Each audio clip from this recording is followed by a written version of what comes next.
तेरा मेरा साथ यहाँ सच में कितना सुहाना है। जी भर मिलन मनाने का बस यही ठिकाना है। तेरा मेरा साथ यहाँ सच में कितना सुहाना है। जी भर मिलन मनाने का बस यही ठिकाना है। बरसे मुझ पर निरंतर यहाँ तेरी किरणों का प्रकाश। तेरी नगरी में आकर भगवन हो रहा सुखद एहसास। तेरी नगरी में आकर भगवन हो रहा सुखद एहसास।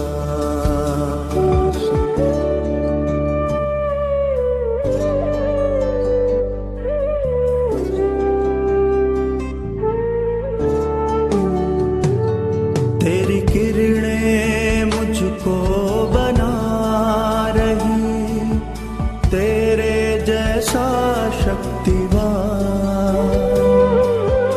बेहद सुकून देता मुझे तेरा दिव्य जहां। तेरी किरणें मुझको बना रही, तेरे जैसा शक्तिवान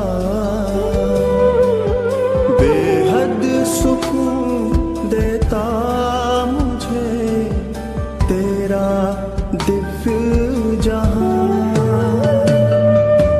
तुमसे सम्मुख मिलने की यही होती पूरी आस। तेरी नगरी में आकर भगवन हो रहा सुखद एहसास। तेरी नगरी में आकर भगवन हो रहा सुखद एहसास।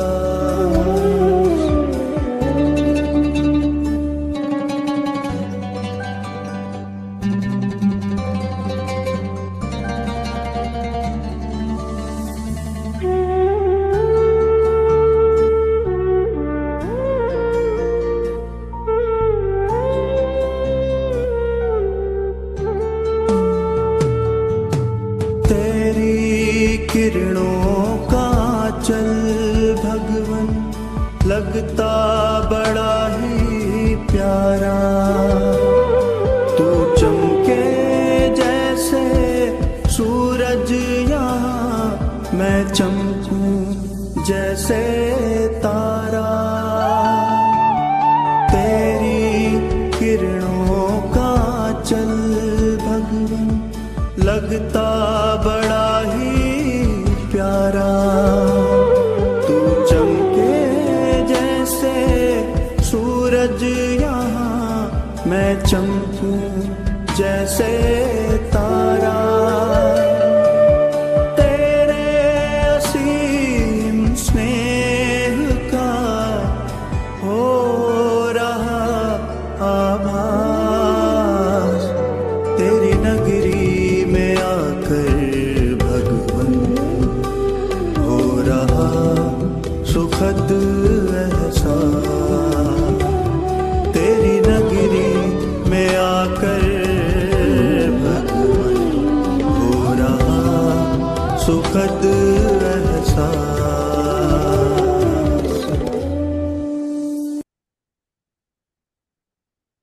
ओम शांति।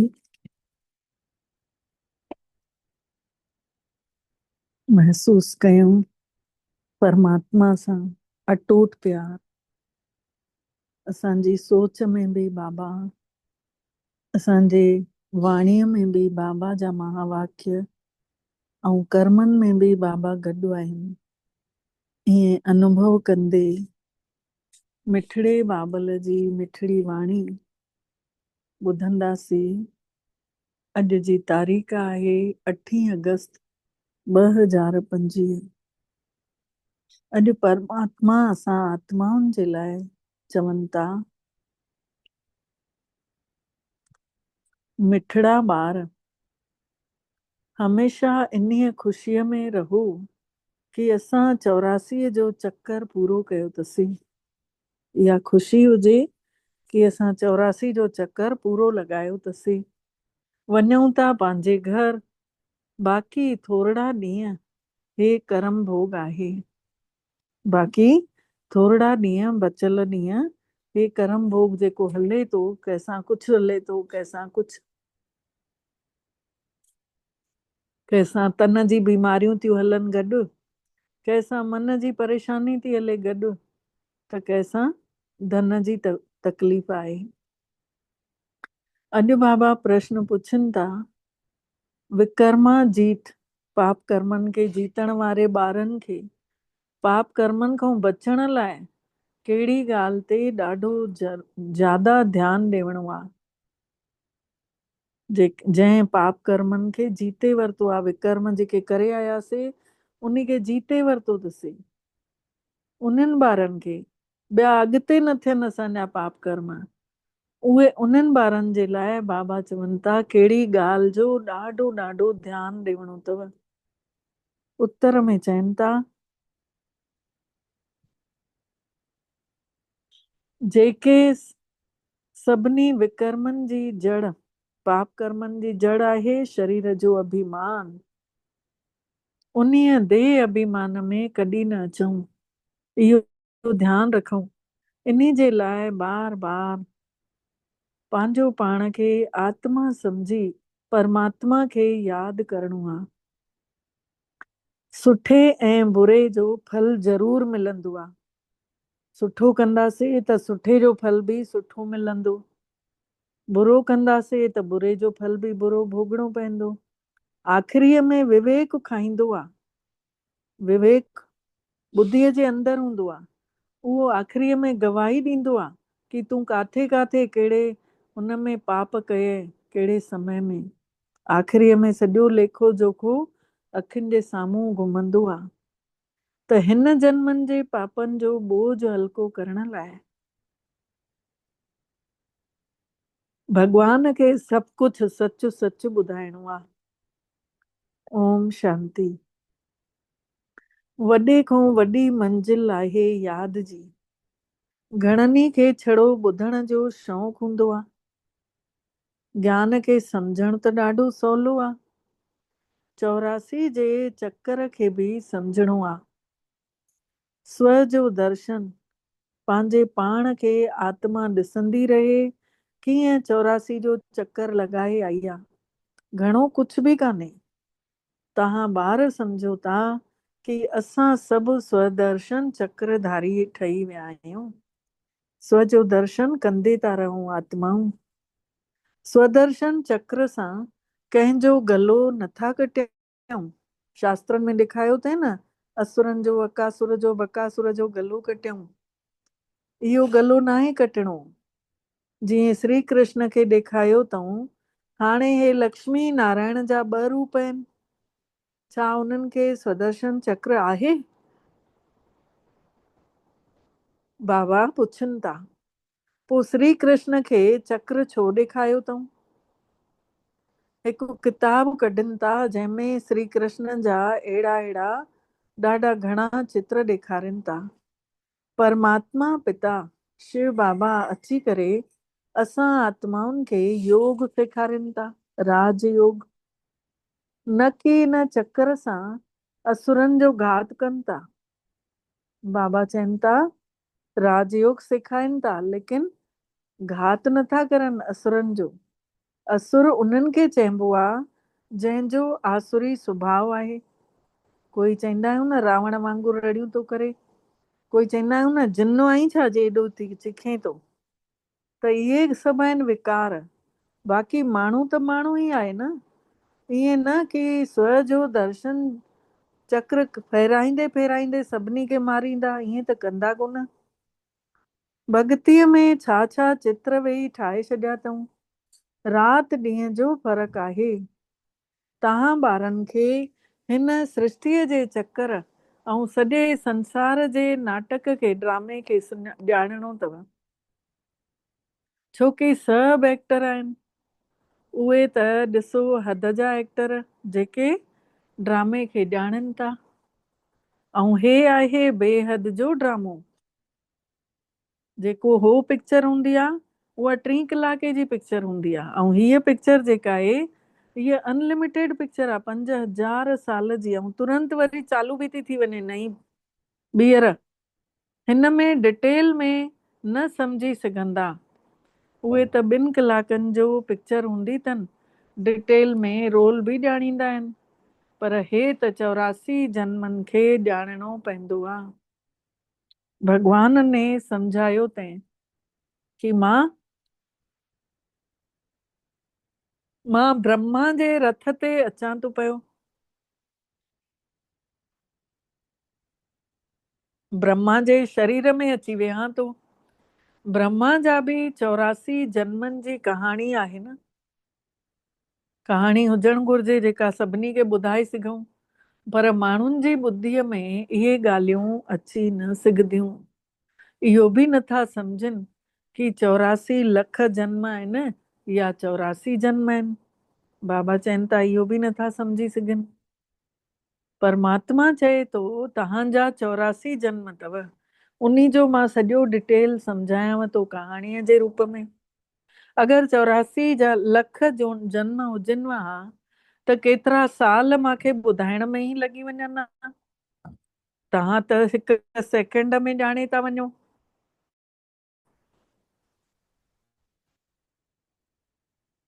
कि हीअ 84 जन्मनि जी कहाणी आहे। असां ही 84 जो चक्कर कीअं लॻायो अथसीं।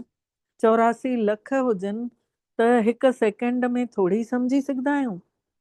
84 लख जूणनि जो डिटेल हिकु सेकेंड में थोरी सम्झी सघंदा आहियूं, पर 84 जन्मनि जो डिटेल सम्झी था वञूं कि 8 जन्म सतयुग में, 12 जन्म त्रेतायुग में, 21 जन्म द्वापर में, ऐं 42 जन्म कलयुग में, 83 थिया। ऐं हे 84 जन्म जंहिंमें पाण वाणी ॿुधूं था संगम युग जो। 84 लख जन्म त आहिनि ई कान। तव्हां ॿारनि खे बि ख़ुशी हुजणु घुरिजे कि असांजो चक्कर पूरो थिए थो, हाणे असां घर वञूं था। बाक़ी थोरा ॾींहं हे कर्म भोग आहे। पाप कर्म ख़तम थी करे कर्मातीत अवस्था कीअं थी वञे, उन्ही जे लाइ भॻवान तरीक़ो ॿुधाइनि था। बाक़ी सम्झाणी ॾियनि था कि हिन जन्म में जेके बि विकर्म थिया अथव उहे लिखी करे ॾेई छॾियो त बोझ हल्को थी वञेव। बाबा चवनि था हिन जन्म में जेके बि पाप कर्म थिया अथव उहे लिखी करे मूंखे ॿुधाए छॾियो त तव्हांजो बोझ हल्को थी वञेव। जन्मनि जन्मनि जे पाप कर्मनि खे त कोई लिखी नथो सघे, ऐं विकर्म त थींदा ई अचनि था। शरीर सम्झूं था त पाप त चढ़नि ई चढ़नि था, छोकी ज्ञान मिली वियो आहे न। जॾहिं खां रावण जो राज ई शुरू थी आहे द्वापर युग खां, तॾहिं खां वठी सुठा कर्म बि करण था चाहियूं त पाप कर्म था थी वञनि, कर्म विकर्म था ठही वञनि। ऐं सतयुग में कर्म अकर्म हूंदा आहिनि। सतयुग में कोई प्रभाव ई न पवंदो आहे सुठे कर्म जो, कहिड़ो कर्म कयोसीं कुझु यादि न हूंदो आहे, करे ऐं किनारे थी वेंदा आहियूं। भॻवानु वाच परमात्मा चवनि था तव्हांखे कर्म अकर्म ऐं विकर्म जी गति सम्झायांव थो पियो। विकर्माजीत, विकर्माजीत जो जेको संबत आहे लक्ष्मी नारायण खां शुरू थो थिए। सतयुग में बि श्री कृष्ण जंहिं महिल हुजे थो तंहिं महिल न, जंहिं महिल श्री कृष्ण जो विहांउ थो थिए उन जो नालो नारायण थो पवे, पोइ इहो विकर्माजीत संबत शुरू थो थिए। ॾाकण वारे चित्र में पूरो साफ़ साफ़ लिखियलु आहे। शास्त्रनि में इहे कोई ॻाल्हियूं कोन आहिनि। सूर्यवंशी चंद्रवंशी जो रहस्य बि तव्हां ॿारनि ने ई सम्झो अथव कि असां ई हुयासीं। विराट रूप जो चित्र वॾो ठाहिनि था पिया, पर अर्थ त कुझु नथा ॼाणनि। विराट रूप जो चित्र बि ठाहिनि था, पर अर्थ नथा ॼाणनि। भॻवान जे बिना ॿियो कोई सम्झाणी बि न ॾेई सघंदो आहे। हिन ब्रह्मा जे मथां बि कोई त आहे न, कि जंहिं सेखारियो हूंदो। अगरि कोई गुरूअ ने सेखारियो हुजे हा, त उन्हीअ गुरूअ जो छड़ो हिकिड़ो ई शिष्य त न थी सघंदो हुयो न। अगरि कंहिं गुरूअ ने सेखारियो हुजे हा, त उन्हीअ गुरूअ जो छड़ो हिकु ई शिष्य त न हुजे हा न। पाण परमात्मा चवनि था ॿार, तव्हां अपवित्र खां पवित्र ऐं पवित्र खां अपवित्र ठहिणो ई अथव। हे बि संसार जो खेल हले थो, रचियल आहे जेको। केतिरा भेरा इहो तव्हां चकर खे घुमी पास कयो अथव, ऐं अॻिते बि अचण वारे समय में पास कंदा रहंदव। तव्हां ॿार आहियो ऑलराउंडर्स, पार्टधारी। शुरूअ खां वठी आख़िरीअ ताईं जो पार्ट ॿियो कंहिंजो बि कोन्हे। तव्हांखे ई भॻवानु सम्झाएव थो, परमात्मा पाण थो सम्झाए। पोइ वरी तव्हां इहो सम्झी सघंदा आहियो कि ॿिए धर्म वारा फलाणे फलाणे समय ते अचनि था। बाबा चवनि था पोइ इहो बि सम्झायो कि इब्राहिम कॾहिं लथो, गुरु नानक कॾहिं लथो। पोइ उन्हनि जो विश्वास वेंदो न कि इहे त सच ॿुधाइनि था। तव्हांजो त ऑलराउंड पार्ट अथव। असां त 84 जो पूरो चक्कर लॻाईंदासीं। क्रिश्चियन जे लाइ इहो न चवंदासीं कि इहे सतयुग में हुया। उहे त द्वापर जे बि विच में अचनि था। हे ज्ञान बि तव्हां ॿारनि जी ई ॿुद्धीअ में अथव। कंहिंखे बि सम्झाए सघंदा आहियो। हे ज्ञान असां ॿारनि जी ॿुद्धीअ में आहे, जो कंहिंखे बि सम्झाए सघंदा आहियूं। ॿियो कोई बि सृष्टिअ जे शुरूअ खां वठी वरी आख़िरीअ ताईं बि नथा ॼाणनि। रचयिता खे ई नथा सुञाणनि त रचना खे कीअं ॼाणींदा। परमात्मा खे ई नथा ॼाणनि त आत्माउनि जो बि कीअं सुञाणींदा। बाबे पाण सम्झायो तंहिं, जेके सचियूं ॻाल्हियूं आहिनि उहे छपाए करे ऐं हवाई जहाज तां हेठि किरायो हर जॻह पहुचनि। त उहे पॉइंट या जेके बि टॉपिक ठाहियूं था उहे लिखणु घुरिजनि। ॿार चवनि था कमु कोन्हे, कमु कोन्हे। बाबो चए थो इहा सेवा त घणी अथव। एकांत में वेही करे इहो ई कमु कयो। जेके बि वॾियूं वॾियूं संस्थाऊं आहिनि, जेके बि गीता पाठशालाऊं आहिनि, उन्हनि खे सभिनी खे जाॻायो, सभिनी खे संदेश ॾींदा वञो। हे पुरुषोत्तम संगम युग आहे। जेके सम्झ वारा हूंदा उहे झटि सम्झी वेंदा कि ज़रूरु संगम युग ते ई नए संसार जी स्थापना जो कमु हले थो ऐं पुराणो संसार जो विनाश थो थिए। बाबा चवनि था ज़रूरु संगम ते इहो थिए थो। असांजा पुराणियूं आदतां जेके आहिनि किना, जंहिंजे करे असां दुखी थिया हुआसीं, ॿियनि खे बि क्रोध करे दुखी कंदा हुआसीं, उहे सभु विनाश था थींदा वञनि। हाणे जेतिरो भॻवान खे यादि था कयूं त सतयुग में पुरुषोत्तम माण्हू हूंदा आहिनि। हिन महिल महिनत कयूं था, पोइ सतयुग में सभिनी खां सुठा ठही वेंदासीं, उत्तम में उत्तम। हिते त आसुरी सुभाउ वारा अपवित्र माण्हू आहिनि। इहो बि बाबा ने सम्झायो अथईं कि कुंभ जो मेलो जेको बि लॻे थो, उते माण्हू त वञनि था सनानु करणु। छो सनानु करणु वञनि था? छोकी उहे पावन पवित्र थियणु था चाहिनि। त जाते जाते माण्हू सनानु करणु वञनि था, उते वञी करे सेवा करणु घुरिजे न। जेके बि तीर्थ स्थल नाले वारा आहिनि, हरिद्वार आहे, उते गंगा आहे, इलाहाबाद आहे, उते उज्जैन में जाते बि कुंभ जो मेलो लॻे थो या माण्हू कंहिं ज़रिए वञनि था सनानु करणु, त उते बाबा चवनि था वञी करे तव्हां बि सेवाऊं करे अचो। माण्हुनि खे सम्झाइणु घुरिजेव न कि इहे पाणी थोरी तव्हां आत्माउनि खे पवित्र ठाहींदो। इन सां त शरीर धोपदव। तव्हां वटि त चित्र बि अथव सम्झाणी ॾियण लाइ। गीता पाठशालाउनि में वञी करे इहे पर्चा विराए अचो।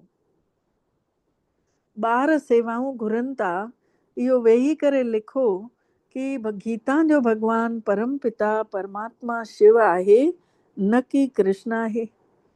पोइ वरी उन जी बायोग्राफी जी महिमा बि लिखो।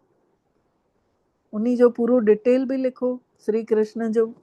शिव बाबा जी बि बायोग्राफी लिखो। पोइ पंहिंजो पाण उहे जज कंदा कि इहे पॉइंट लिखणो घुर्जे कि पतित पावन केरु आहे। बाबा चवनि था ॿिन्हिनि जी बायोग्राफी लिखो, कृष्ण जी बि श्री शिव जी बि।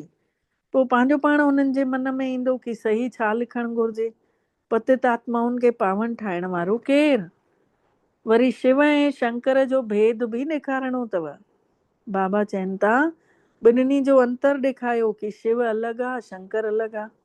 इहो बि बाबे ने सम्झायो अथई। ग्रंथ में लिखियल आहे न, चौपाई साहब में, कि शिव शंकर बैठे कैठा, महामूढ़ कछु भेद न जानत, महादेव को कहत सदाशिव, निराकार का चीन ही नहीं भव। मतलब शिव ऐं शंकर खे खटो वेठल ॾेखारियो अथऊं। अहिड़ा मूढ़ मती माण्हू आहिनि जेके की सुञाणनि ई कोन था कि शिव अलॻि आहे, शंकर अलॻि आहे।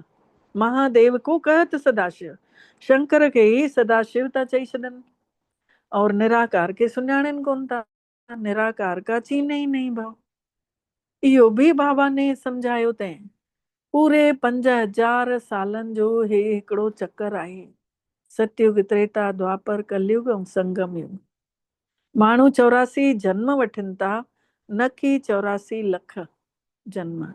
इहे मुख्य मुख्य ॻाल्हियूं सार में करे लिखणियूं घुर्जनव। ऐं वरी हवाई जहाज तां पर्चा बि केरे सघंदा आहियो, सम्झाए बि सघंदा आहियो। हे जीअं गोलो आहे न सृष्टि चक्र जो, इन में पूरो क्लियर लिखियल अथव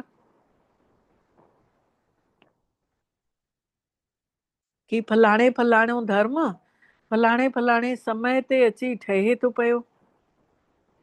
त इहो गोलो बि त हुजणु घुर्जेव न। इन करे मुख्य मुख्य 12 चित्रनि जा कैलेंडर बि छपवाए सघंदा आहियो, जंहिंमें सॼो ज्ञान अची वञेव ऐं सेवा बि सवली थी सघेव। बाबा चवनि था पोइ सेवा बि सवली थी सघेव। इहो चित्र बिल्कुलु ज़रूरी अथव। कहिड़ा चित्र ठाहियो था, छा छा पॉइंट लिखणु घुर्जनव, उहे वेही करे लिखो। कहिड़ा चित्र ठाहियो था, छा छा पॉइंट उन में लिखणु घुर्जनव, इहो वेही करे लिखो। तव्हां गुप्त वेश में वञी करे न पुराणे संसार जो बदलाव कयो था। दीदी जन खे त हर जॻह न घुसण ॾींदा अछी साड़ी में। असां त रंगीन ड्रेस में बि वञी करे गुरुद्वारनि में बि सेवा करे सघंदा आहियूं, त मंदरनि में बि करे सघंदा आहियूं। बाबा चवनि था तव्हां गुप्त ॿार आहियो, अननोन वॉरियर्स, जंहिंखे कोई सुञाणेव ई नथो, कोई नथो ॼाणेव। परमात्मा बि गुप्त आहे, उन जो ज्ञान बि गुप्त आहे। इन जो कोई शास्त्र ठहंदो ई कान्हे। ॿिया धर्म स्थापना करण वारा बाइबल खे छापींदा आहिनि ऐं उन खे पढ़ंदा वेंदा आहिनि, हर हिक खे छापनि था। तव्हांजो वरी भक्तीअ जो रस्तो में अलॻि सां छपे थो। हिन महिल न छपाइणो अथव, छोकी हिन महिल त इहो शास्त्र सभु ख़तम थी वञणा आहिनि। हिन महिल तव्हांखे ॿुद्धीअ में छड़ो यादि करणो अथव। भॻवान वटि बि ॿुद्धीअ में ज्ञान आहे न। कोई शास्त्र थोड़ी पढ़े थो। परमात्मा उहो त ज्ञान जो सागर आहे, ऐं ज्ञान जो सागर ई उन जो अर्थ वरी सम्झाइनि था पिया। ऐं माण्हू सम्झनि था कि सभिनी जी दिलि खे ॼाणण वारो उहो भॻवानु आहे, परम पिता परमात्मा। चवंदा आहियूं न, दिलि घुरे दिलड़ी खे, दिलि घुरे दिलि खे। त असां जंहिं महिल दिलि सां उनखे यादि कयूं था न, त उहो बि असां वटि हाज़िर थो थी वञे। भॻवानु ॾिसे थो तॾहिं त कर्मनि जो बि फल ॾे थो। पाण परमात्मा चवनि था हे सृष्टिअ जो जेको नाटक ठहियल आहे, इन में इहो बि फिक्स आहे कि संसार में जेको बि कोई विकर्म करे थो त उन जी सजा त मिलंदी वेंदसि। सुठे या बुरे कर्मनि जो फल त ज़रूर मिलणो आहे, उन्हनि जी लिखत त कोई आहे कोन। पर माण्हू सम्झी सघंदा आहिनि ज़रूर कर्मनि जो फल ॿिए जन्म में मिलंदो आहे। अंत घड़ी विवेक ॾाढो खाईंदो आहे अंत समय में, कि असां हे पाप कयासीं। पाप कया तम बारीड़े बंदा, पाप कया तम भारी। अमृत वेला नाम जपण जा, नाम जपियो नर नारी। सभु यादि थो अचे न, जहिड़ा कर्म ओड़ो जनम। हिन महिल तव्हां विकर्मनि खे जीतियो था पिया, त कोई अॻिते अहिड़ो विकर्म न करणु घुर्जेव न। हिन महिल पापनि पुराणनि पापनि खां मुक्त ई न थिया आहियूं, वरी नया पाप था कयूं, त बाबा अलर्ट था करनि कि हाणे नयो विकर्म न ठाहियो। वॾे खां वॾो पाप कर्म विकर्म अथव देज अभिमान, देह अभिमानी ठहणु। बाबा बार बार चवनव था कि पंहिंजो पाण खे आत्मा सम्झी ऐं परमात्मा पिता खे यादि कयो। पवित्र त रहणो ई अथव। सभिनी खां वॾो पाप अथव काम कटारी हलाइणु। काम में मतिलबु कामना करणु। हिकु इच्छा पूरी कई से, वरी ॿी थी जागृत थिए, वरी उन खे पूरो कयूं था, वरी कुझु चवनि था, वरी टी थी इच्छा वञ थिए। त इहो ई आहे काम विकार, मतिलबु कामनाऊं। इहो ई शुरू खां वठी आख़िरीअ ताईं दुखी थो करे छॾेव। इन करे सन्यासी बि चवंदा आहिनि कि इहो काग विष्टा समान आहे, काम वांगुरु जल्दी जल्दी खाए, जल्दी जल्दी कढे। त ईअं ई जल्दी जल्दी थोरे सुख जे कढ आत्माऊं लटकिन थियूं, थोरे ई सुख में दुखी बि थियूं थी वञनि। पर उते दुख जो नालो ई न हूंदो आहे। जाते आत्मा था सम्झूं, उते दुख जो काथे नालो ई कोन्हे। ऐं हिते ॾिसो त दुख ई दुख भरिया पिया आहिनि। इन करे सन्यासिन खे वैराग ईंदो आहे, पर उहे जंगल में हली था वञनि। उन्हनि जो आहे हद जो वैराग, ऐं तव्हांजो अथव बेहद जो। उहे त छड़ो पंहिंजे ॿिनि ॿारनि, हिकु ॿार खे छॾे हली था वञनि। ऐं हिते त असां घर गृहस्थ में रहंदे सभु ज़िमेदारियूं पूरियूं कंदे असांखे कंहिं शइ में आकर्षण नथो थिए। हीअ दुनिया ई गंदी थी वई आहे। सभु चवनि था बाबा अची करे असांजा दुख कटे असांखे सुख ॾियो। भॻवान ई त आहे दुख हरता सुख करता। तव्हां ॿार ई सम्झो था कि नई दुनिया में हिननि देवताउनि जी राजाई हुई। उते कंहिं बि तरीक़े जो दुख ई न हुयो। जॾहिं कोई शरीर छॾींदो आहे त माण्हू चवंदा आहिनि न कि हे स्वर्गवासी थियो, सुर्गी सुर्गनि में वियो, ईअं चवंदा आहिनि न। पर इहो थोरी सम्झंदा आहिनि कि असां नर्क में आहियूं। असां जॾहिं मरूं तॾहिं त पोइ स्वर्ग में वञूं। पर उहो बि स्वर्ग में वियो या नर्क में आयो? बाबा पुछनि था कि उहो बि स्वर्ग में वियो या नर्क में आयो? पर माण्हू त कुझु नथा सम्झनि। तव्हां ॿार टे पीउ जा राज सभिनी खे सम्झाणी ॾेई सघंदा आहियो। ॿ पीउ त सभु सम्झंदा अथव। ॿ पीउ खे त सभु कोई ॼाणे थो। आत्मा जो पिता परमात्मा जो आत्मा जो पिता परमात्मा ऐं शरीर जो माउ पीउ। इहे ॿ पिता सभु कोई थो ॼाणे। ऐं हे जेको आहे ज्ञान ॾियण वारो प्रजापिता ब्रह्मा, उहो हिते संगम युग ते मिलियो आहे। त ब्राह्मण बि त घुर्जनि न। उहे ब्राह्मण कोई ब्रह्मा जे मुख सां पैदा थियल थोरी आहिनि। जेके दुनिया वारा ब्राह्मण आहिनि उहे ब्रह्मा बाबा जो ज्ञान ॿुधी थोरी पैदा थिया आहिनि। त इन करे बाबा सम्झाणी ॾियनि था। ॼाणियो बि था ब्रह्मा हुयो, इन करे ब्राह्मण देवी देवताए नमः चओ था। चवंदा आहिनि न, इहो नथा ॼाणनि कि कंहिंखे चऊं था। कहिड़ा ब्राह्मण आहिनि? तव्हां आहियो पुरुषोत्तम संगम युग जा ब्राह्मण।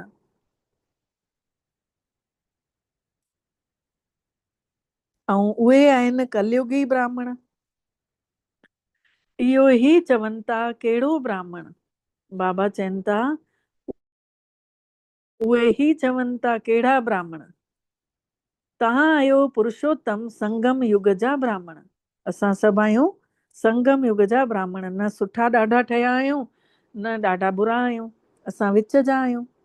उहो आहे कलयुग, हे आहे पुरुषोत्तम संगम युग।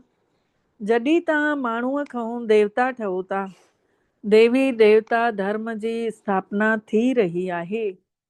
त ॿारनि खे सभु पॉइंट पंहिंजे जीवन में धारण करणा अथव। जीवन में लाहे वठो, पोइ सेवाऊं कयो। पूजा करण या श्राद्ध खाराइण महिल ब्राह्मण ईंदा आहिनि न घर में, त उन्हनि सां बि तव्हां ॻाल्हाए सघंदा आहियो कि तव्हांखे सचो ब्राह्मण असां ठाहे सघंदा आहियूं। हाणे भादो जो महीनो अचे थो न, त सभु पितरनि खे खाराईंदा, त उहे बि युक्तिअ सां करणु घुरिजे, न त चवंदा कि ब्रह्मा कुमारियुनि वटि वञी सभु कुझु छॾे ॾिनो अथई। बाबा चवनि था कि उहो बि युक्तिअ सां करणु घुरिजे, श्राद्ध वग़ैरह।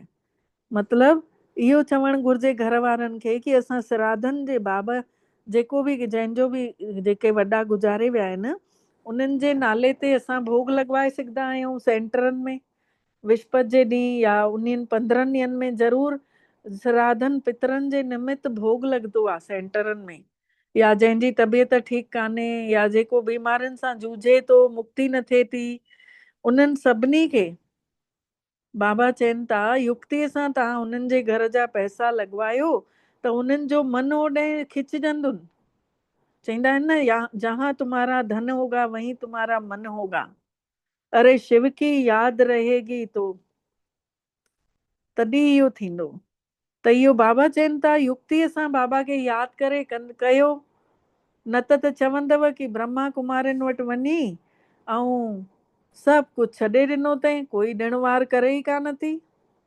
अहिड़ो कुझु न कजो जंहिंसां नाराज़गी थिएव, कोई नाराज़ थी वञेव। युक्तिअ सां तव्हां ज्ञान ॾेई सघंदा आहियो। ज़रूरु ब्राह्मण ईंदव तॾहिं त ज्ञान ॾींदव। हिन महीने में तव्हां ब्राह्मणनि जी सेवा करे सघंदा आहियो।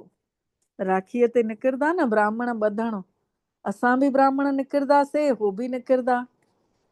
त बाबा चवनि था तव्हां सेवा करे सघंदा आहियो।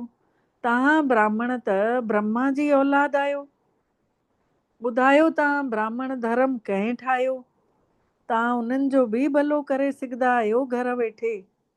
जीअं अमरनाथ जी यात्रा ते वञो था त छड़ो लिखत में ईअं न सम्झदव। बाबा चवनि था अमरनाथ जी यात्रा ते वञो था त छड़ो लिखत ॿुधाईंदव न त ईअं न सम्झदव कि पतित खां पावन ठाहिण वारो केरु। उते वेही करे माण्हुनि सां सम्झाइणु घुरिजेव कि असां तव्हांखे सची सची अमर कथा ॿुधायूं था।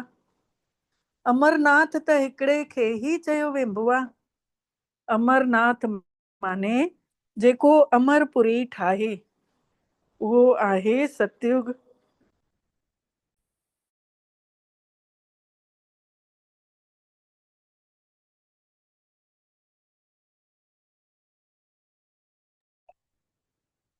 बाबा चवनि था अमरनाथ जी यात्रा ते वञनि था पर लिखी करे ॿुधाईंदवनि त न सम्झदव एतिरो। उते वेही करे सम्झाईंदवनि कि असां सची अमरनाथ जी कथा तव्हांखे ॿुधायूं था। अमरनाथ केरु आहे? अमरनाथ त हिक खे ई चयो वेंबो आहे। अमरनाथ माने जेको अमरपुरी ठाहे, उहो आहे सतयुग। ईअं ईअं सेवाऊं करणियूं पवंदव। उते पैदल वञिणो पवंदव। जेके सुठा सुठा वॾे वॾे माण्हू आहिनि उन्हनि खे वञी सम्झाइणो पवंदव। सन्यासियुनि खे बि तव्हां ज्ञान ॾेई सघंदा आहियो कि तव्हां सॼी सृष्टि जो भलो करण वारा आहियो। भॻवान जी आज्ञा ते असां संसार जो भलो करे रहिया आहियूं। ॿुद्धीअ में इहो नशो हुजणु घुरिजेव कि असां भॻवान जी आज्ञा ते भलो करे रहिया आहियूं। अच्छा अच्छा, मिठड़े मिठड़े सिकी लधे ॿारनि प्रति माउ पीउ जो यादि प्यार ऐं गुड मॉर्निंग। रूहानी बाबल जी रूहानी ॿारनि खे नमस्ते।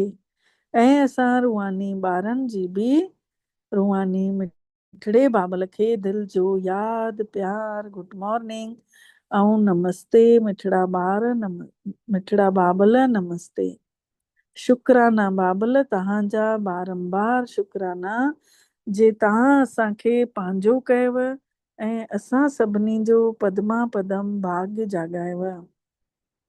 सार आहे, पहिरियों पॉइंट आहे सार जो एकांत में जेॾी महिल फुर्सत मिलेव थी त ज्ञान जे सुठे सुठे पॉइंटनि ते वीचार करे ऐं मंथन कयो। वीचार सागर मंथन। वीचार कीअं ईंदा आहिनि? झटि झटि ईंदा वेंदा आहिनि न। हिकु वीचार हलंदो आहे, वरी ॿियो ईंदो आहे, वरी टियों ईंदो आहे, वरी चौथों ईंदो आहे। इन करे बाबा चवंदो आहे वीचार सागर मंथन कयो। सागर में जीअं लहरां उथंदियूं आहिनि न, तीअं वीचारनि जूं लहरां मन में उथंदियूं रहंदियूं आहिनि। ऐं मनन चिंतन करे मंथन करे पोइ लिखणु घुरिजे। जीअं सभिनी खे ताईं इहो वञे हली कि भई परमात्मा हिन धरती ते अची चुकियो आहे। सभिनि जो भलो करण जा तरीक़ा ॻोल्हणा आहिनि। ॿियो पॉइंट आहे पाप कर्मनि खां बचण जे लाइ पंहिंजो पाण खे आत्मा सम्झी ऐं परमात्मा खे यादि करणो आहे। हाणे कोई बि पाप कर्म न करणो आहे।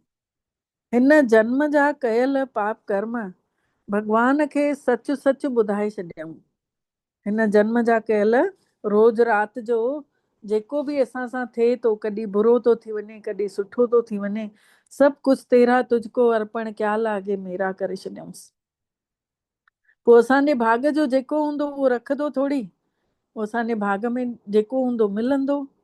जीअं हाथी हूंदो आहे, उन जे मथां महावत वेठो हूंदो आहे, त माण्हू पब्लिक उन खे खाराईंदा आहिनि। कोई केला ॾींदा आहिनि, कोई कुझु ॾींदा आहिनि, कोई पैसा ॾींदा आहिनि, त हाथी सभु कुझु महावत खे ॾींदो वेंदो आहे। पोइ उन जे हिसे जो जेको खाइण लाइक़ु शयूं हूंदियूं आहिनि उहो महावत उन जी सूंड में रखंदो आहे। पोइ उहो हाथी खाईंदो आहे। त असांखे बि ईअं ई करिणो आहे। पाप कर्मनि खां बचण जे लाइ पंहिंजो पाण खे आत्मा सम्झी परमात्मा खे यादि करिणो आहे। हाणे कोई बि पाप कर्म न करिणो आहे। हिन जन्म जा कयल पाप कर्म सभु भॻवान खे सच सच ॿुधाए छॾिणा आहिनि। अॼु जो वरदान आहे अटल भावी खे ॼाणींदे बि।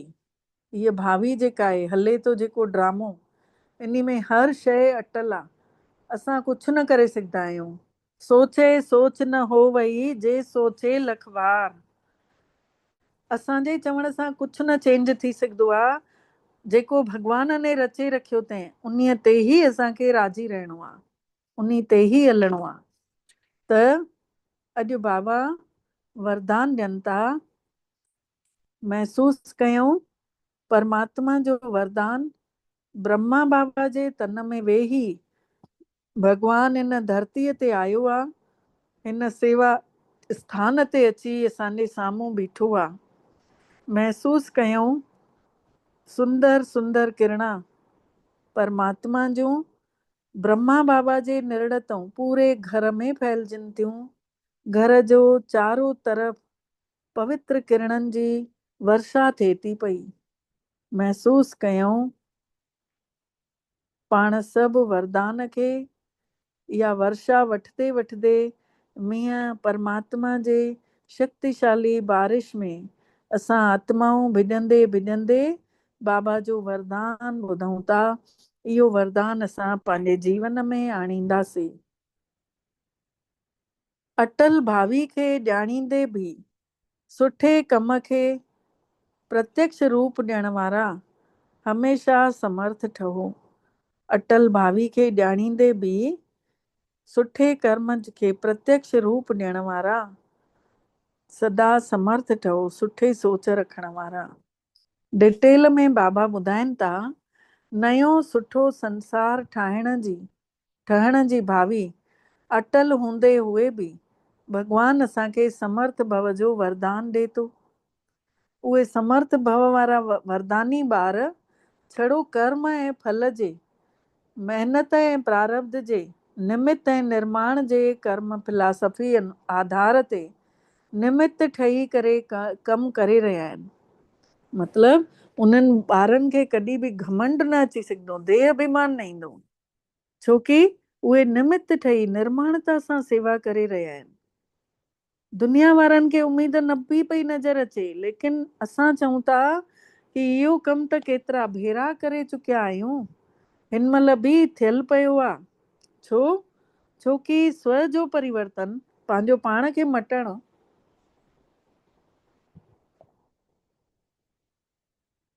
पंहिंजो पाण खे मटे था छॾियूं त कुझु असांखे सबूत ॾियण जी ज़रूरत ई कान्हे, कोई ॿियो प्रमाण ॾेखारण जी ज़रूरत ई कान्हे।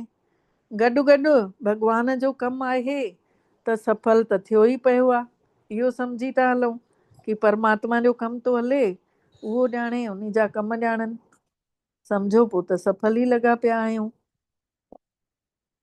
अॼु जो स्लोगन आहे, चवणु घटि करणु घणो। इहो सुठो लक्ष्य असां आत्माउनि खे महान ठाहे छॾींदो।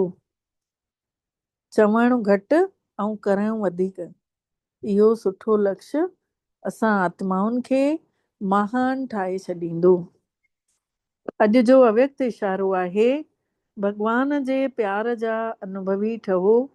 अगरि सवलो योग लॻाइणो अथव त सेवा में पाण बि चढ़ंदी कला जो सफलता पाइण जो आधार अथव हिकु भॻवान सां अटूट प्यार हुजेव, परमात्मा जे सवाइ कुझु बि नज़र न अचेव। सोच में बि बाबा, वाणीअ में बि बाबा, कर्मनि में बि बाबा जो साथ।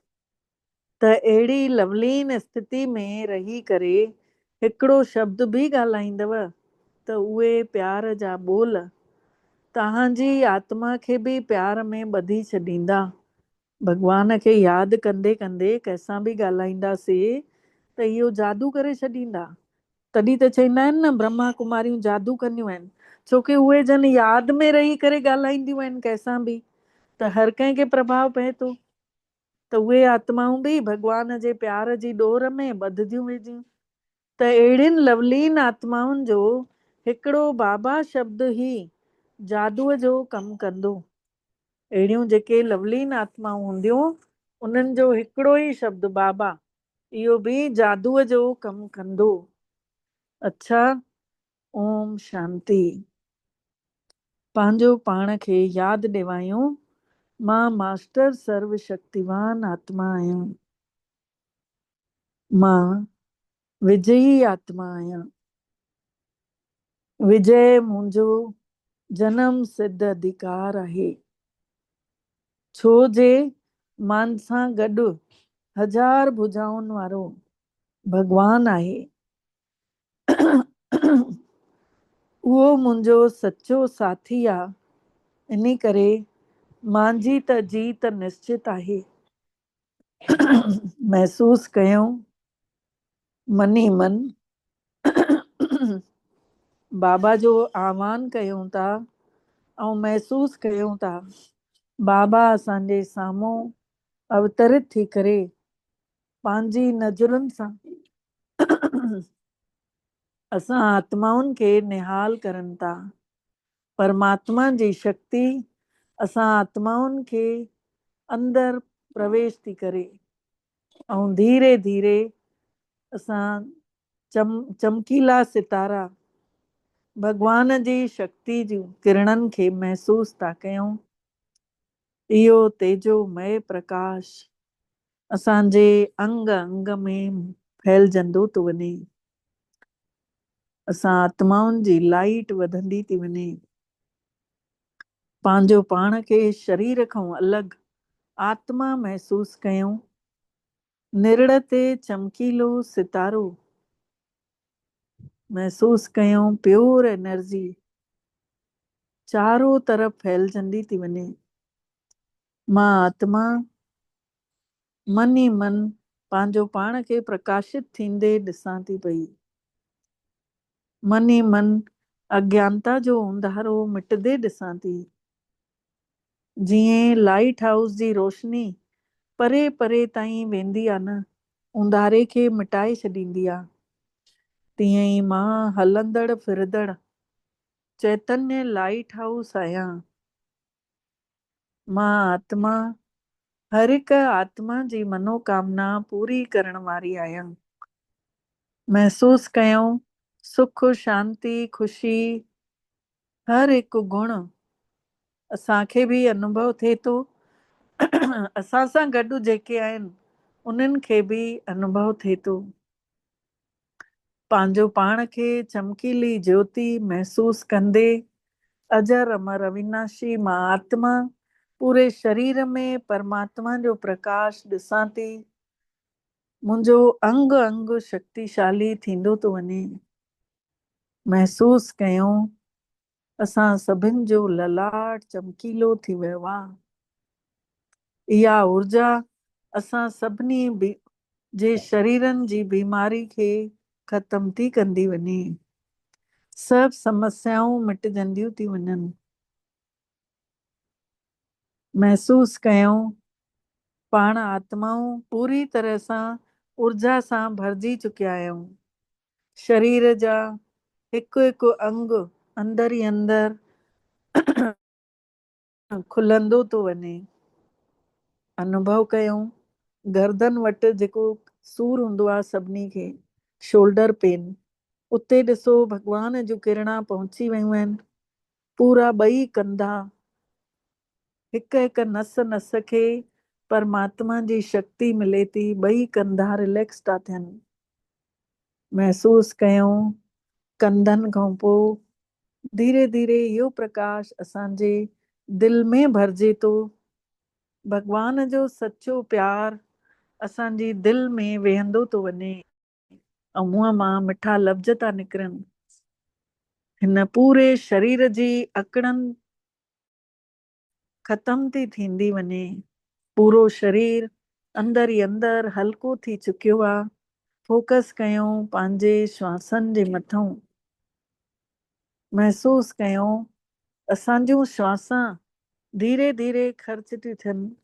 कंहिं तरीक़े जी कोई बि प्रॉब्लम कान्हे। आराम सां महसूस कयूं था शरीर जे अंदर श्वास वठूं था, वरी ॿाहिरि छॾियूं था। अनुभव कयूं ॾिसूं पंहिंजे अंदर ई पूरो शरीर रिलैक्स थी चुकियो आहे। अखियुनि जूं सभु परेशानियूं ख़तम थी वियूं आहिनि। अंदर जलन चुभन कुझु बि कान्हे हाणे। जीअं पाणीअ जा छीटा थधेपन जो अहसासु कराईंदा आहिनि, तीअं ई असांजी अखियुनि में बि भॻवान जी शक्ति अची थधी थधी शीतल ठंडा असां आत्माउनि खे भरिया अथऊं। महसूस कयूं हथनि जूं आङिरियूं पूरी तरह सां रिलैक्स थी वियूं आहिनि। हथनि पेरनि में कोई थकावट ई कान्हे। सॼो जेको बि सूर हुयो, जेका बि अकड़न हुई, ख़तम थी वई। पाण सभिनि जी पाचन क्रिया बि सुठे नमूने सां ठीक सां शरीर खे नई ऊर्जा पहुचे थी पई। महसूस कयूं पेट जो भारीपन पूरो ख़तम थी चुकियो आहे। हर तरीक़े जो हाणे सूर काथे बि कान्हे। भगवान जी शक्ति ने मां आत्मा में समाए करे मां आत्मा जे अंदर ई अंदर निकिरंदड़ प्रकाश खे पूरे शरीर में मां आत्मा फैलायां थी। पूरो शरीर शक्तिशाली महसूस थो थिए। पंहिंजे पाण खे प्रकाशवान सितारो ॾिसूं था ऐं महसूस कयूं था भगवान जो सुरक्षा कवच असां सभिनी आत्माउनि जे अंदर सभिनी जे चारों तरफ़ फैलिजे थो पियो। परमात्मा जी शक्तिशाली किरणा असां आत्माउनि जे मथां वसजंदियूं थियूं रहनि। भगवान जो सचो प्यार असां आत्माउनि खे बि सचो स्नेह भरींदे भरींदे सचो स्नेही था ठाहे छॾनि, जे असां निस्वार्थ भाव सां सभिनि जी सेवा करे था सघूं। भगवान सां गॾु कंबाइंड थी वञूं। सुप्रीम सर्जन, सुप्रीम वैद्यनाथ, जंहिंखे केतिरनि नालनि सां पुकारियो वेंदो आहे, अहिड़ो रक्षा कवच असां आत्माउनि खे गॾु ॾिनो अथऊं जो कोई बि समस्या असांखे घेरे ई न सघंदी।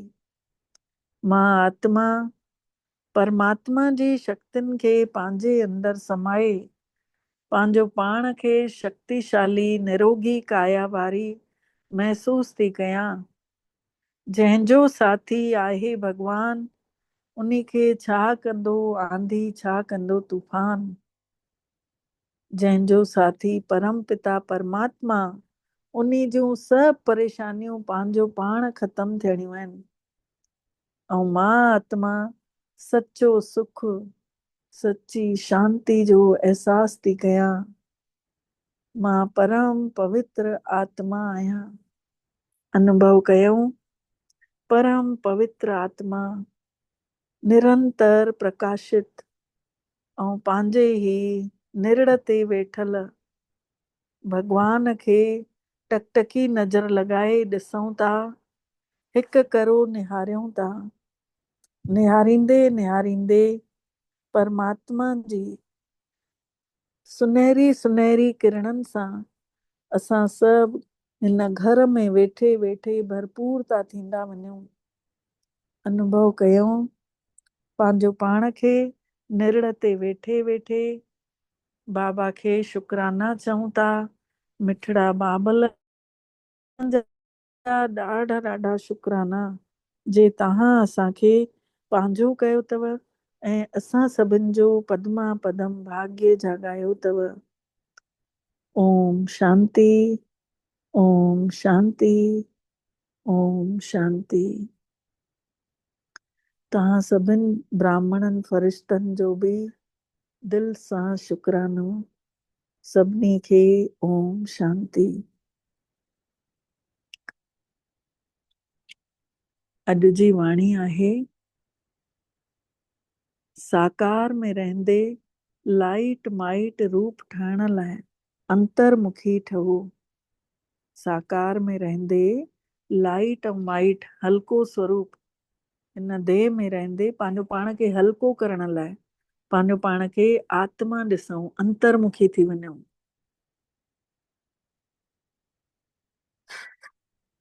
इहो पढ़ी वरितो हुयो छा?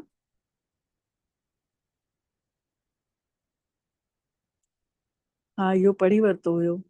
अॼु 6हों पॉइंट आहे, स्नेह जे रिटर्न जी सौगात। भगवान एॾो प्यार थो करे त उन्ही खे मोट में असां छा था गिफ्ट ॾियूं? त मोट ॾियण लाइ चए थो पवित्र ठहो ऐं योगी ठहो। बसि अॼु जेॾी महिल हिन शरीर ऐं शरीर जे देश खां परे पंहिंजे सूक्ष्म वतन में, जंहिंखे ब्रह्मपुरी चईंदा आहिनि, ब्रह्मापुरी, उते वयमि। दादी गुलजार ॿुधाए थी, उते जंहिं महिल वयमि त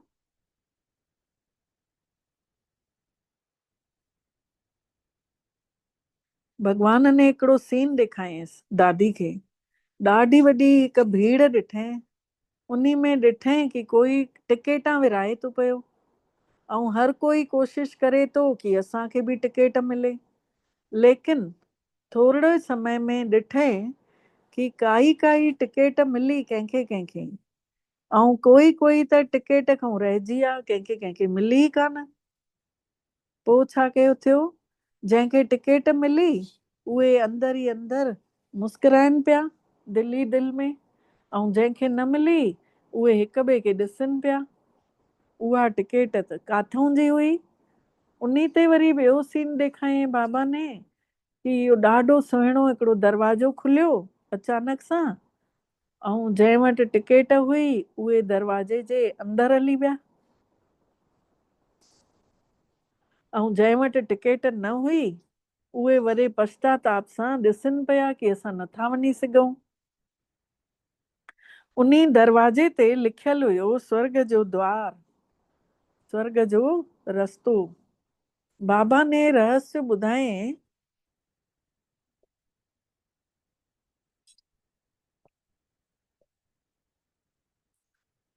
ब्रह्मा बाबा ने रहस्य ॿुधाएं। छा ॿुधाएं? कि परमात्मा पिता सभिनी ॿारनि खां सतयुगी नई दुनिया स्वर्ग में हलण जी टिकेट ॾेवराइनि पिया। पर केतिरा ॿार सोचनि पिया कि हाणे न, पोइ वठी वठंदासीं। लेकिन ईअं न थिएव कि टिकेट मिलण ई बंदि थी वञेव, स्वर्ग में वञण जो रस्तो ई रहिजी वञेव वञण। त बाबा ने चयईं केतिरा आत्माऊं ॿुधनि थियूं, सोचनि थियूं कि हे कमु छा थो हले पियो, सोचनि था त बाबा जी ॿारनि जे लाइ इहा ई शिक्षा ॾेई रहिया आहिनि कि हाणे सोचे सोचे करे पंहिंजो भाग्य न विञाए छॾियो। सोचे सोच न होवई जे सोचे लखवार। सोचींदे सोचींदे पंहिंजो भाग्य न विञाए छॾियो। इहो ई त संगम युग जूं ॻाल्हियूं ओॾे शास्त्रनि में लिखियल आहिनि। पोइ वरी ॿी सीन ॾेखारियईं बाबा कि नदी वहे पई, उन्हीअ नदीअ में परे परे खां केतिरा माण्हू सनानु कनि पिया। केतिरा त साम्हूं हुया लेकिन सनान ई न पिया कनि, बल्कि उन्हनि खे जेके साम्हूं रहण वारनि खां कोई पुछनि पिया न कि नदी काथे आहे कि असां वञी सनानु कयूं। लेकिन जेके नज़दीक रहण वारा हुया उन्हनि खे नदीअ में सनानु करण जो महत्व ई न हुयुनि। ऐं जेके प्यासा हुया उन्हनि खे उन प्यास जो मूल्य प्यास जो मूल्य घटि कराइनि पिया। पोइ वरी बाबा ने चयनि कि ॿार हे जेको ज्ञान गंगा आहे, गंगा जे जेके साम्हूं रहनि था नज़दीक वारा जेके आबू निवासी आहिनि, जेके मधुबन में रहनि था, उ परियों परियों को माण्हू अची एतिरो सनानु करनि था हिते, लेकिन हितों वारा इन ई महत्व खे ॼाणनि ई कोन था ऐं परियों वारनि खे बि टालींदे रहनि था। त काथे ईअं न थी वञे कि इन ई भुल में रहिजी वञूं। इन करे बाबा सभु ॿार आहिनि मुंहिंजा, त ॿारनि खे बाबा शिक्षाऊं ॾियनि था। इहो जेको अमूल्य समय अथव, जेको ज्ञान रूपी गंगा में सनानु करण जो मौक़ो मिलियो अथव, उहो कॾहिं बि विञाए न छॾींजो। वरी थोरे समय में बाबा ने ॾिठईं केतिरनि ने त सनानु कयो अथऊं, केतिरनि ने जल भरे रखियो अथऊं, लेकिन कुझु समय खां पोइ नदीअ ने रस्तो मटे छॾियईं। जिन न सनानु कयऊं, जिन न भरे बि न रखियो ऐं ॿियनि खां हिकु हिकु बूंद घुरंदा पिया रहनि। इहे कंहिंजी ॻाल्हि बाबा ॿुधाइनि था? असां ई आत्माऊं। हिन महिल असां जेके मधुबन जे कंठे ते रहनि था उहे ओतिरो नथा सनानु करनि। जेके असां वञूं था उहे वञी ॾींहं राति योग में रही भरे था अचूं पंहिंजो पाण खे। ऐं केतिरा अहिड़ा आहिनि छड़ो ॾिसी करे घुमी हली था अचनि, न सनानु करनि था, न भरे करे रखनि था पंहिंजे लाइ, न ज्ञान ॿुधनि था, न मुरली ॿुधनि था, छड़ो वञी घुमी हली था अचनि। पोइ ॿियनि खां अची घुरनि था हिकु हिकु बूंद ऐं चवनि था मूंखे सकाश ॾे, मूंखे हीअं कर, घुरनि था ऐं तड़फनि बि था। त बाबा ने चयईं कि इहो समय हाणे अचण वारो अथव। वरी बाबा ने सभिनी ॿारनि जे लाइ हिकिड़ो महामंत्र ॾिनई सौगात में। उहो कहिड़ो? बाबा चयईं हिकु त मां परम पिता जी यादि में हुजो, ॿियो हिकु त यादि में हुजो, ॿियो पंहिंजे जीवन खे पवित्र ऐं योगी जीवन ठाहियो। हिकु त यादि में हुजऊं, ॿियो पवित्र ऐं योगी जीवन ठाहियूं। इहो ई भॻवान ने प्यार जे रिटर्न में असां सभिनी खे महामंत्र बि ॾिने ऐं सौगात बि ॾिने। इहो ई बाप दादा ने असां सभिनी खे प्यार जी मोट में, जेको प्यार करे थो, असांखे इहो ई गिफ्ट ॾिनई कि तव्हां पाण बि पवित्र रहो, पाण बि योगी ठहो ऐं ॿियनि खे बि पवित्र रहणु सेखारियो, उन्हनि खे बि योगी ठाहियो। ॿियो पॉइंट आहे कर्म योग ते योग बल जी जीत, अनोखो अनुभव। अॼु जेॾी महिल वतन में वयमि, वंदे साईं छा ॾिठो कि शिव बाबा ऐं पंहिंजो ब्रह्मा बाबा ॿई इकट्ठा वेठा हुया ऐं उन्हनि जे साम्हूं जीअं हिकु नंढड़ी पहाड़ी ठहियल हुई। उहा छा हुई? छा ॾिठईं कि ढेर खां ढेर चिठियूं आयल हुयूं, एतिरियूं चिठियूं हुयूं जे हिकु पहाड़ ठही वियो हुयो चिठियुनि जो।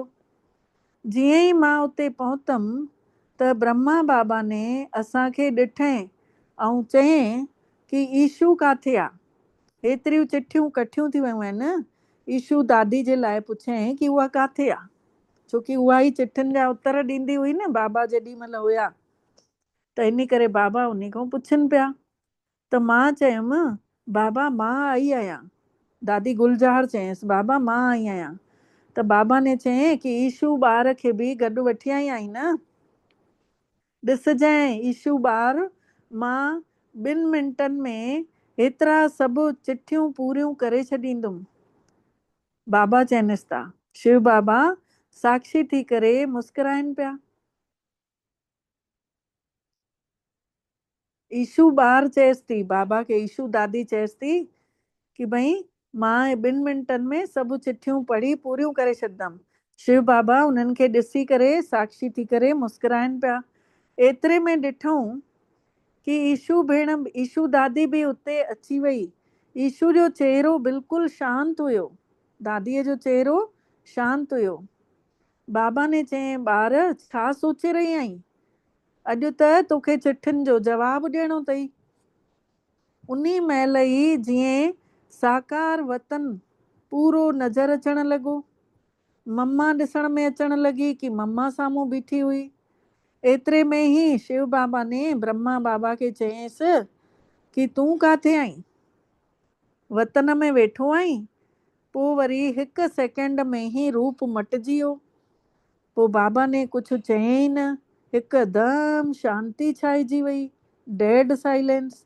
एतिरे में बाबा ने माखे चयईं कि ॿार हे चिठियूं खोले करे ॾिसजांइ। त मां चयोमांसि बाबा चिठियूं त ढेर आहिनि। बाबा ने चयईं ॿार हिन में त 1 सेकेंड ई लॻंदो, छो कि सभिनि जी हिकिड़ी ॻाल्हि अथई। इन खां पोइ बाबा ने ॿुधायईं कि सभिनी ॿारनि चिठीअ में मेणा ॾिना अथऊं, उल्हाना ॾिना अथऊं। हाणे ॾिसणो आहे कि बाबा ॿारनि खे उत्तर ॾियनि था। ॾिसजो 1 सेकेंड में बि सभिनी खे जवाबु ॾेई छॾींदो आहियां। पोइ वरी बाबा ने ॻाढ़नि अखरनि में, जीअं हिते साकार में बाबा लिखंदा हुया ॻाढ़नि अखरनि सां चिठी, उहे ई बाबा ॻाढ़नि अखरनि वांगुरु लिखियईं। ऐं उन चिठीअ में लिखियलु हुयो, ब्राह्मण कुलभूषण स्वदर्शन चक्रधारी नूरे रतन ॿारनि जे प्रति समाचार इहो आहे कि सभु ॿारनि जा उल्हाननि वारा जेके चिठियूं मोकिलियूं हुअव मेणनि वारियूं, उहे सूक्ष्म वतन में मिलियूं आहिनि। ऐं उत्तर में बाबा पंहिंजे ॿारनि खे चई रहिया आहिनि कि इन ड्रामे जी भावी जे बंधन में सभु आत्माऊं ॿधला पियूं आहिनि। उत्तर में बाबा ने इहो चयनि कि इन ड्रामो जेको रचियल आहे हले थो, इन में सभु आत्माऊं ॿधला आहिनि। सभु पंहिंजो पंहिंजो रोल अदा करनि थियूं। जंहिंखे जेको रोल मिलियो आहे उहो निभाए थो पियो। उन्हीअ ड्रामे में मिठड़े मिठड़े बंधन जे आधार ते अॼु अव्यक्त वतन में मां पार्ट वॼाए रहियो आहियां। पाण चए थो ब्रह्मा बाबा, जेको चिठीअ में जेको लिखियो हुयईं उहो ॿुधाइनि था। सभिनी ॿारनि खे दिलि ऐं जान सां, सिक ऐं प्रेम सां, अव्यक्त रूप सां यादि प्यार ॾाढी ॾाढी ॾाढी स्वीकार कयो। बाबा केॾो प्यार सां यादि प्यार स्वीकार था कराइनि। सभिनी ॿारनि खे दिलि ऐं जान सां, सिक ऐं प्रेम सां, अव्यक्त रूप सां यादि प्यार ॾाढी ॾाढी ॾाढी स्वीकार कयो।